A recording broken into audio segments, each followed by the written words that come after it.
welcome to the bonus module. I'm calling, but what about my health? Health has become one of the most confusing issues for our body image journeys. And there's several reasons for that. First, there's so much information out there and available to us that the definition of what qualifies as healthy is constantly changing.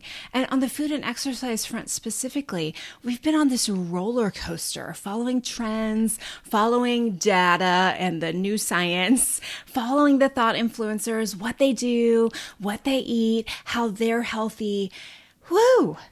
It's a never-ending ride. Second, we've been on this journey for so long, and we've heard so much data and so much information that we've been confused into believing that we have complete control over our health. Now, that might rub you the wrong way, even as you hear me say it. But we kind of believe that if we do all the things, or if we don't do all the things, and if we somehow end up unhealthy at the end of all of it, it's completely our fault. Like we had complete control by the nature of everything we did or didn't do. And the pressure of that, the weight of that is enormous. And so many of us wear that weight. Then to top it all off, we mesh ideas about health with ideas from scripture. And we tend to adopt a system that says, if my health is suffering, it is something that I did to cause it, and it is reasonable and acceptable to make my life's purpose fixing it so I can stop the suffering. And we're going to dig into the scripture behind this and really explore what is true, whether or not we are over-focusing on improving our health, and whether or not it's biblical if we are. So in this lesson, I want us to explore all three of these aspects to our health journey, and food is a big part of that. I also want us to look at scripture. Towards the end, we're going to do that, and we're going to figure out what is the capital T truth around how we relate to our bodies versus the little t truth around what we believe health, our bodies, control, food, what was really going on there. So first, I really want to take you on a deep dive. This is going to be a history lesson of sorts, but I want you to kind of just like zoom out from your micro level, like looking at what am I going to have for lunch, zoom out from your life, and let's just go way back, zoom that lens way back, and let's look at what's happened over the past century around this concept of health. Now, Christy Harrison, she's an author. She's written a book called Anti-Diet. And she does a really good job in that book if you've not read it. She surveys the history of diets and where some of these concepts that we use pretty commonly come from. Just a couple side notes before I get into the history. She talks about how the man who invented the term morbid obesity was actually doing the first bariatric surgeries. So, of course, he coined a term that made it sound deadly to be obese because that's how he got customers. And we're going to go through several of those here over the next couple of minutes. But she talks about, and this part I think was just fascinating, she talks about where having a scale in your home came from. Now, like having a scale in our homes is pretty common, but in the early 1900s, it wasn't. And it wasn't actually until like 1925 in the United States that a lot of people had scales in their home. But before that, you didn't know how much you weighed unless you went to the doctor. And then kind of after that, the invention of the penny scale and carnival scales became a thing. But weight was not something that you monitored daily in your home. Now, 100 years ago, it may sound like kind of like a long time to you, but think about it. This means there are thousands of years of history where people did not live in bondage to a daily readout from a bathroom appliance. And I think the curious thing to explore here would be, what has this access to that information done for us in the health department? Are we healthier now than we were before? I mean, we live longer for sure, but I'd argue that we aren't living longer because Our bodies are staying smaller because we're monitoring them so closely. The keep an eye on your weight to stay healthy line has been pushed on us for the last 40 or 50 years. If you look at the numbers across the board, it actually doesn't seem to be effective. Now, in the 1930s and 40s, we actually have to acknowledge the fact that most women weren't trying to lose weight then. In fact, the cultural standard was a little bit plumper, a little bit fuller.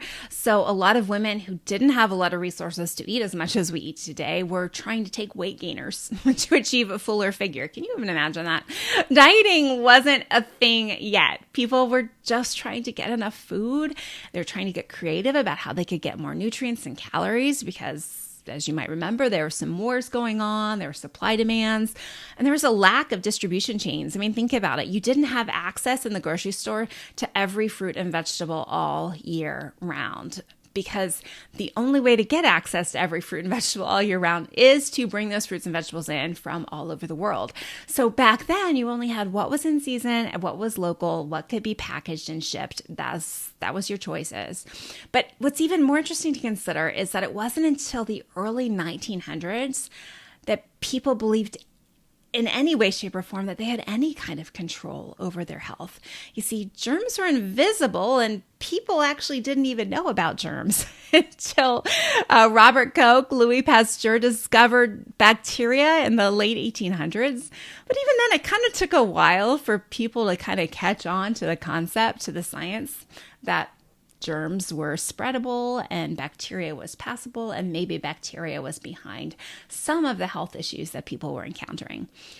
Beyond this, there's this whole concept of the perfect human body that really didn't start to come into play until around this time period, the 1930s, the 1940s, as culture became less fixated on the values that it used to esteem, like someone being a good citizen, someone being honest, someone being a good friend. Those values started to diminish in terms of the way people treated each other and saw each other. And what rose instead was the rise of image. Think about Dale Carnegie's book, How to Win Friends and Influence People, that came out in the late 1920s, I believe. And this kind of was on the cusp of a cultural shift where we were perceiving other people as valuable or attractive based on how they looked and presented themselves instead of based on character and virtue. Now, at the same time, this is where it gets a little yucky. Eugenics theory was coming about. And eugenics theory actually became eugenics law. And this was also the first time where governments started to kind of conflate these concepts of health and appearance. Before that, there was never this assumption that if you look healthy, you are healthy, or if you match a standard, a weight standard or an appearance standard, that actually means a health standard. But now, those two kind of concepts got jumbled. And soon, the ability to match someone's size with an assessment of someone's health was really just a hack. And it was a hack for whom? It was a hack for the life insurance industry, because now they could assess mortality risk based on this simple mathematical formula, which you may be familiar with, called the BMI. Ooh, the BMI. I know. You hear about the BMI at your doctor's office. You read about it in articles. It's vexing. But do you really know about it?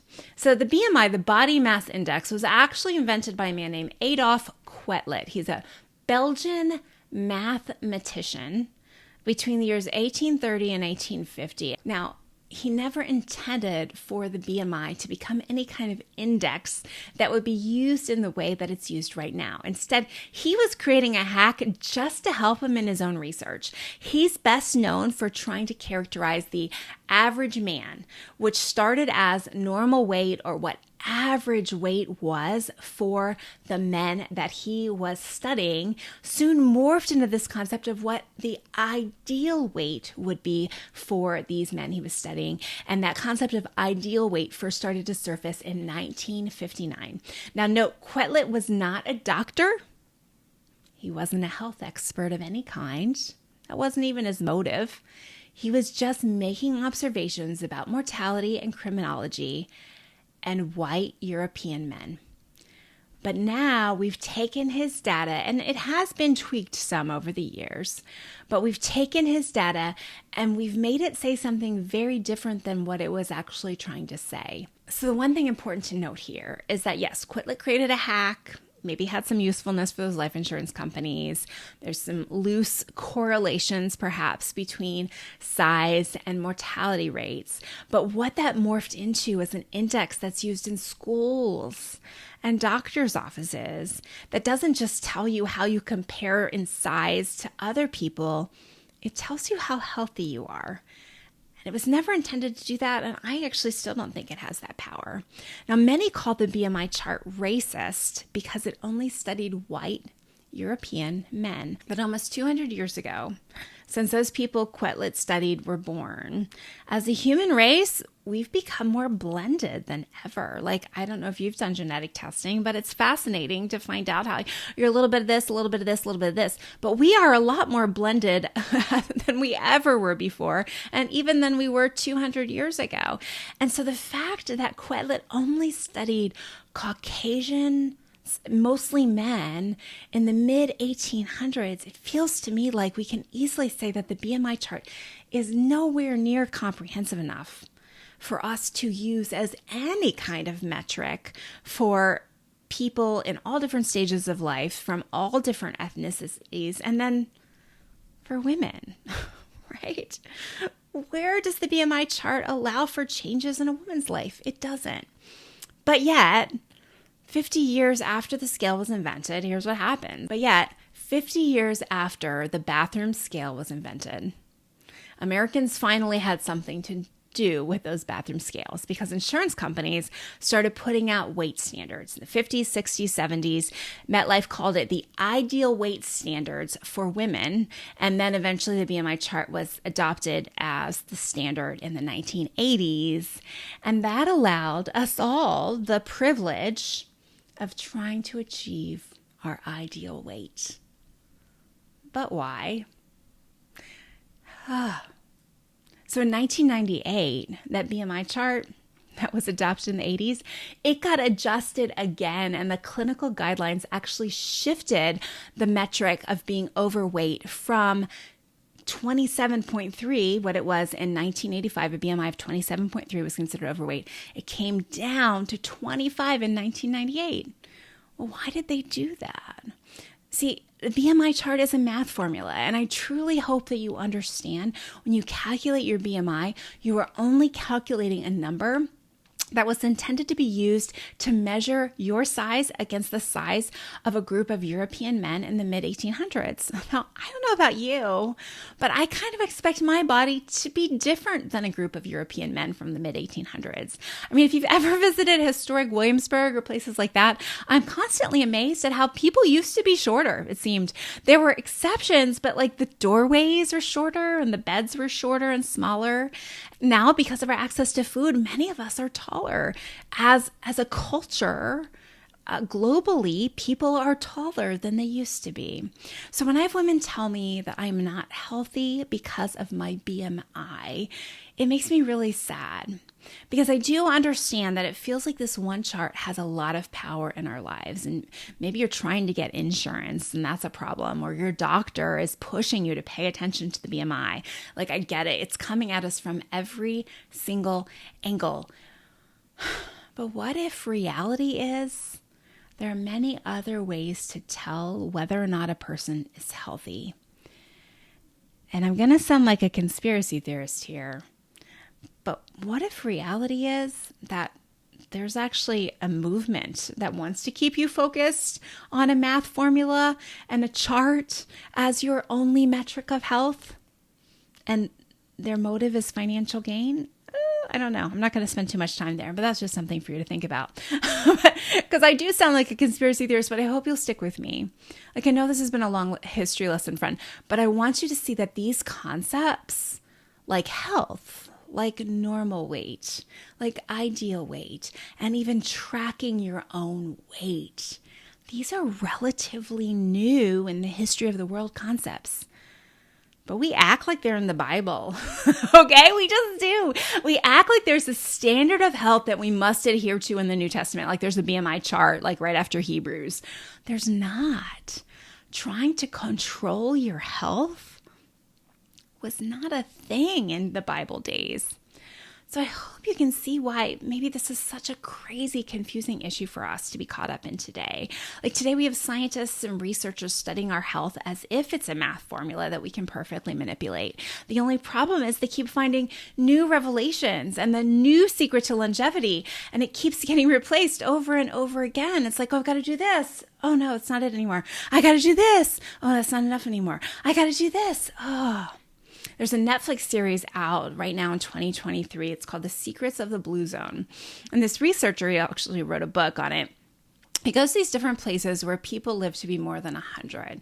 And it's interesting. In many of these episodes, he's looking at their diet. He's looking at their exercise practices. He's looking at how long they keep working, which actually also keeps them moving, aka exercising. But he also points out through the documentary the importance of community.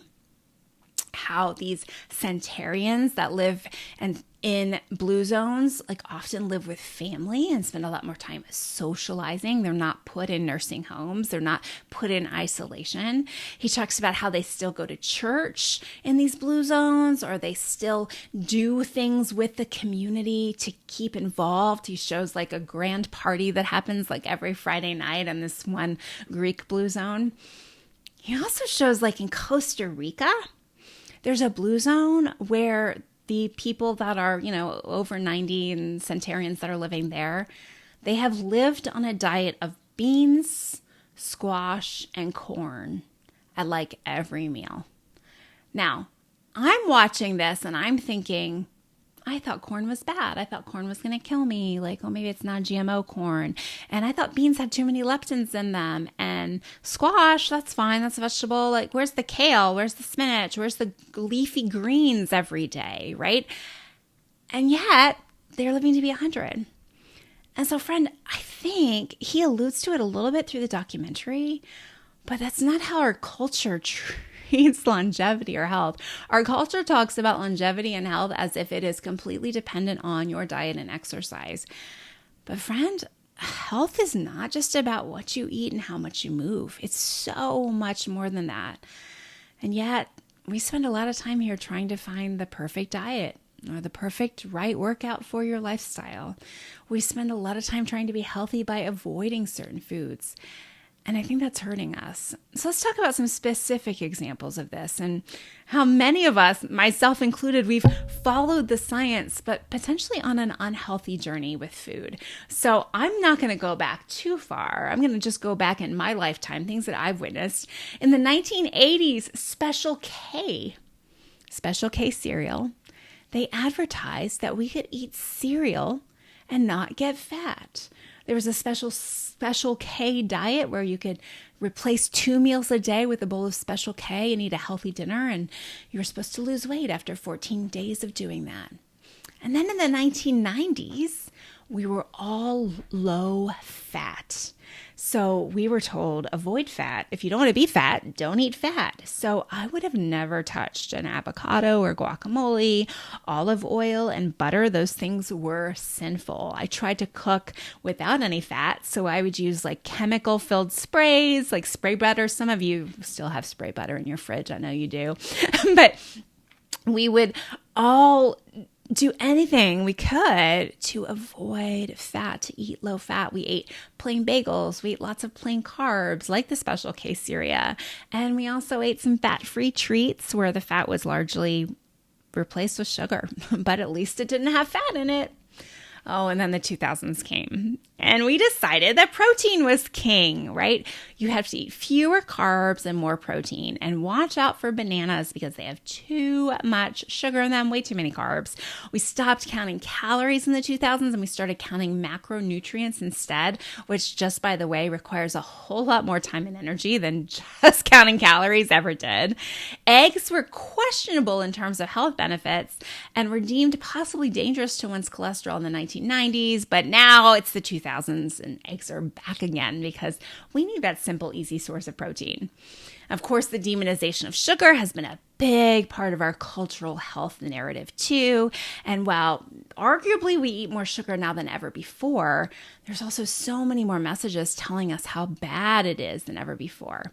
And that makes me think, well, why are there more people eating more sugar than ever before? And at the same time, I don't think you could stop someone on the street that would be like, oh, really? I didn't know sugar wasn't great for me. It's almost as if making it a forbidden fruit is making it taste sweeter, is making us want it more. I don't know, just throwing that out there. By the 2010s, everyone was doing the South Beach diet, or then it was called the ketogenic or keto diet, where fat then became the king. Okay, so we had carbs were king, and then protein was king, and now fat is king. And although I had learned quite well through the 1990s how not to eat fat and that I was supposed to avoid fat, now it's 2012 and I'm supposed to be trying to make fat bombs so I can reach my fat goal every day. You've been there, maybe. A couple more here.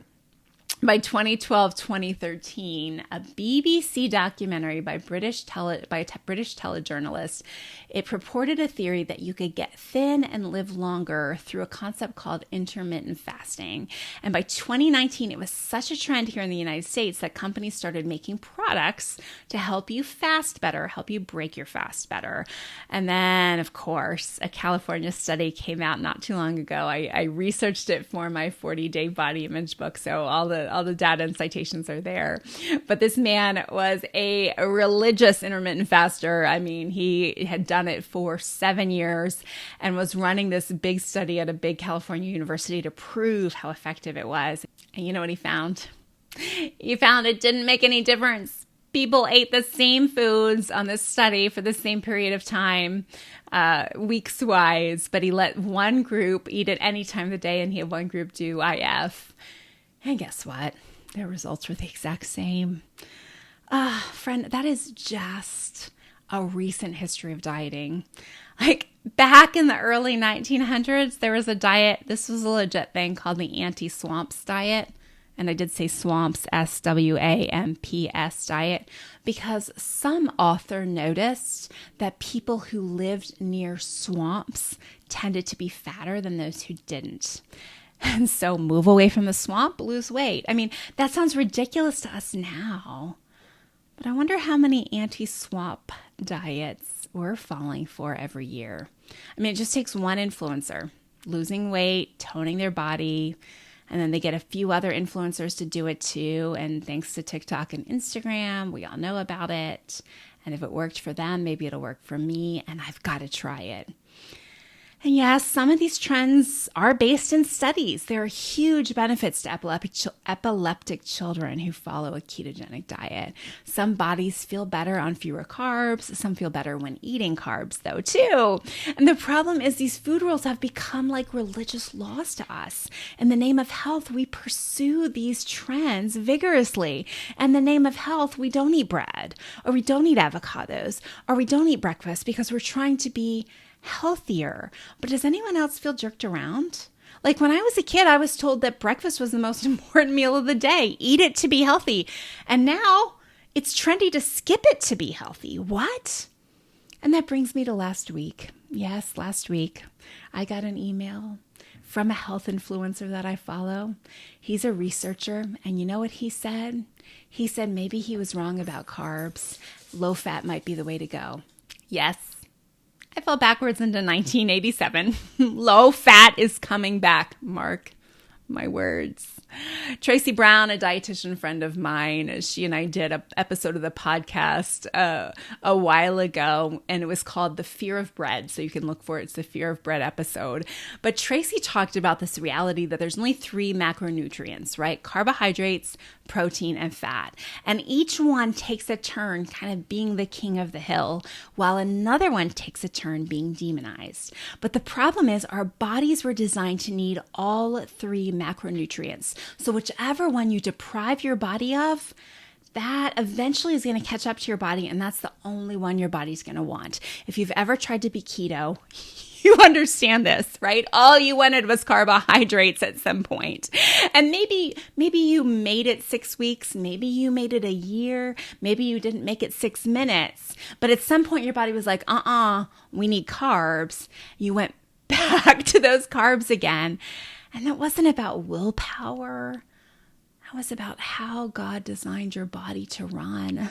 That was physiology, not psychology.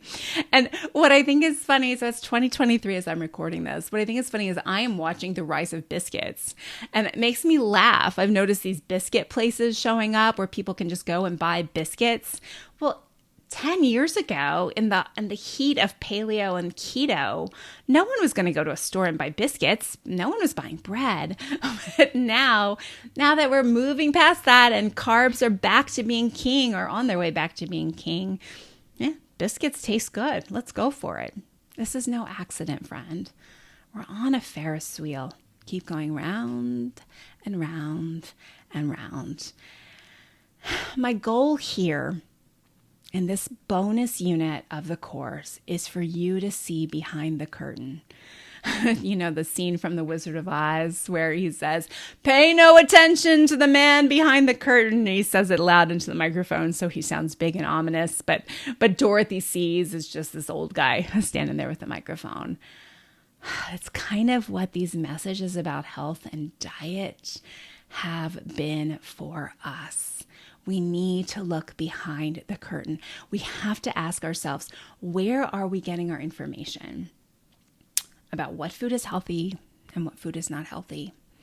Are the sources that we're getting our information from motivated by anything, right? Like, let's just talk legitimately about bias, right? If a company has a lot of stake in low carb foods, they're going to put a lot of money into diet plans and health research around low carb living, and so on and so forth. Friend, if you are following our culture's health trends, you are following a moving target. And I don't know, maybe it feels like it hasn't been a moving target. Maybe you've just kind of bought it so much that it's hard to see it. But friend, I really pray today that you can see it. I pray that you can see maybe a pattern in your own life where you were doing this thing and cutting out this thing and trying to do this thing. And then you were doing this thing and cutting out this thing and adding this thing and trying. I think many of us have been on this roller coaster. And it's just like beauty, right? Like one day, no one wants a butt. In the 1990s, everyone's trying to work their butt off so they can have a skinny flat butt to have that heroin chic thin look. And now everyone wants a butt, and girls are complaining that they'll never have a fuller butt. I mean, I never thought I'd hear the day, right? It's the same with food. One decade, you're avoiding olive oil, and a few decades later, you're avoiding the bread that you wish you could dip in that olive oil now that it's legal to eat. Even the food pyramid, friends. Maybe you learned the food pyramid in school, but even that has changed over the years to match the trends. And there's some interesting data around like why it took so long to put the food pyramid out in the first place, and all the lobbying groups in Washington that had a big voice in influencing, like, no matter what the data said, as the government tried to analyze the data and create these guidelines for us, these lobbying groups had a huge voice in that. So again, I'm not trying to sound like a conspiracy theorist here. I just want you to start asking some questions. I just want you to think carefully about these health principles that perhaps you've just accepted as capital T truth when really they're little t truth. What we know about food from science is not gospel truth. It's always subject to change. And it is always changing, always has changed, and will continue to change throughout the course of our lives. The bigger question is this healthy for our bodies? Is following all these food trends, going from this thing to that thing, restricting this, now restricting that, is that good for our bodies? And I think the short answer is no. God made our bodies to need all three macronutrients. God gave each type of nutrient a special role in how our bodies function. So when you remove one of those nutrients from the equation, okay, yeah, maybe the result is weight loss, but what's the other impact? What's it doing to those other parts of your body that once relied on that nutrient to function the way God made them to function? Now, if your end game is just being thin, okay, try it. It might work. But most of us say that we're doing this to be healthy, not just to be thin. And I mean, unless you have food allergies, there's some exceptions to this. But for most of us, being healthy requires us to eat foods from all three macronutrient groups. So let me give you some more fodder as to why I believe this way of eating and following the patterns of restriction and dieting rules of the day is unhealthy.